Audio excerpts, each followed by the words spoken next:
The midday sun hung overhead as the historic boulevard teemed with voices of dissent.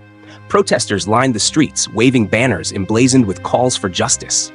Their collective chants echoed against the towering buildings, a testament to the community's unyielding demand for change. Amidst the crowd, Gabe Mendoza stood resolute, his voice rising above the cacophony, urging the people forward. Officer Mark Simmons surveyed the crowd, his jaw tightening at the sight of the demonstration swelling before him. He had always regarded these gatherings as nuisances, disruptions to the order he was sworn to uphold. As he moved through the throng, his gaze landed on Gabe, the young activist who had become a thorn in the department's side. Simmons had read reports on him, his articulate speeches, his growing influence. Today, he decided he would put an end to the boy's defiance. "Step back, Mendoza," Simmons ordered, his voice slicing through the chants. "You're inciting disorder." Gabe turned, his expression unflinching. "I'm exercising my right to speak, officer. We're here peacefully." Simmons scoffed. "Peacefully? You're riling people up. You don't get to decide what's legal and what's not." He stepped closer, his presence looming over Gabe. "You think waving banners and shouting slogans makes a difference? You're nothing but a troublemaker." Before we continue this story, let us know where you're watching from. If you enjoy stories like this, subscribe to the channel, because tomorrow we have another special story for you. The crowd's fervor dimmed as bystanders pulled out their phones, capturing every second of the exchange. Ava Rodriguez, standing a few feet away, activated her live stream, knowing that moments like these needed to be documented.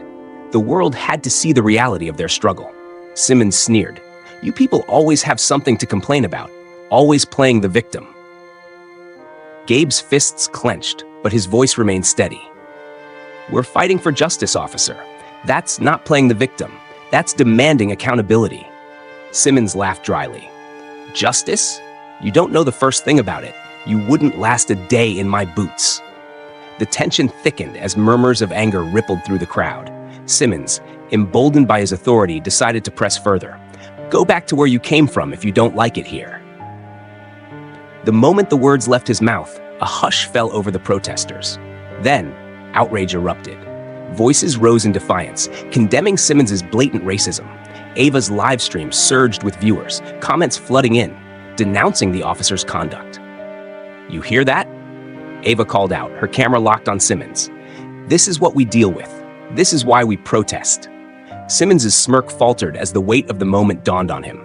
But before he could respond, Gabe lifted his chin. "This is exactly why we fight. Because officers like you think you're above the people, but we won't be silenced." The video spread like wildfire. Within hours, news outlets picked it up, broadcasting Simmons' words across the nation. Citizens dug through past complaints, uncovering a troubling pattern of misconduct.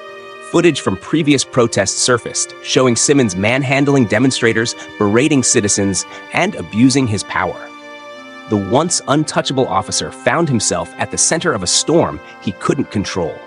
The police department, under immense public scrutiny, issued a statement announcing Simmons' immediate suspension, pending an investigation. Officer Linda Martinez, who had long harbored doubts about Simmons' conduct, stepped forward with her own concerns, adding to the mounting pressure.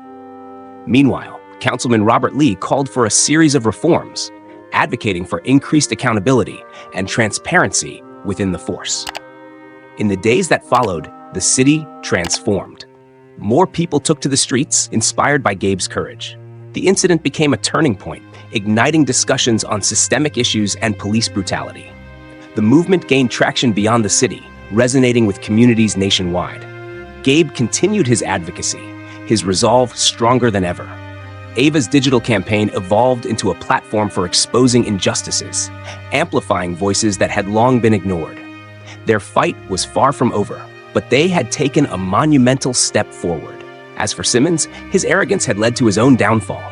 The badge he had wielded with impunity now bore the stain of his disgrace. The city had spoken, and this time, justice had answered.